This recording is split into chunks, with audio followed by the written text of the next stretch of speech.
A few months before I was born, my dad met a stranger who was new to our small Tennessee town. From the beginning, Dad was fascinated with this enchanting newcomer and soon invited him to live with our family. The stranger was quickly accepted and was around to welcome me into the world a few months later. As I grew up, I never questioned his place in our family.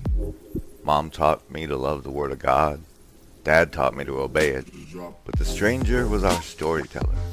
He could weave the most fascinating tales. Adventures, mysteries, and comedies were daily conversations. He could hold our whole family spellbound for hours each evening. He was like a friend to the whole family. He took Dad, Bill, and me to our first Major League Baseball game.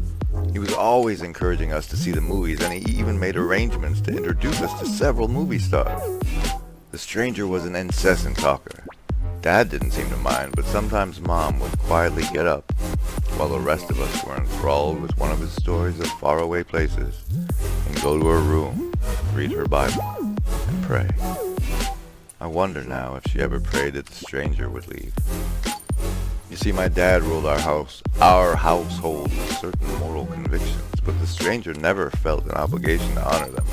Profanity, for example, was not allowed in our house, not from us, from our friends, or adults. Our longtime visitor, however, used occasional four-letter words that burned my ears and made Dad squirm. To my knowledge, the stranger was never confronted. My dad was a teetotaler who didn't permit alcohol in his home, not even for cooking. But the stranger felt he needed exposure and enlightened us to other ways of life. He offered us beer and other alcoholic beverages often. He made cigarettes look tasty, cigars manly, and pipes distinguished. He talked freely, too freely, about sex. His comments were sometimes blatant, sometimes suggestive, and generally embarrassing. I know now that my early concepts of the man-woman relationship were influenced by the stranger.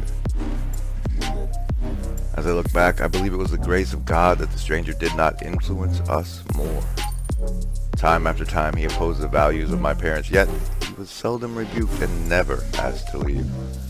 More than 30 years have passed since the stranger moved in with the young family on Morningside Drive. But if I were to walk into my parents' den today, you would still see him over in a corner, waiting for someone to listen to him, talk, and watch him draw his pictures. His name? We always called him Set. Television Set.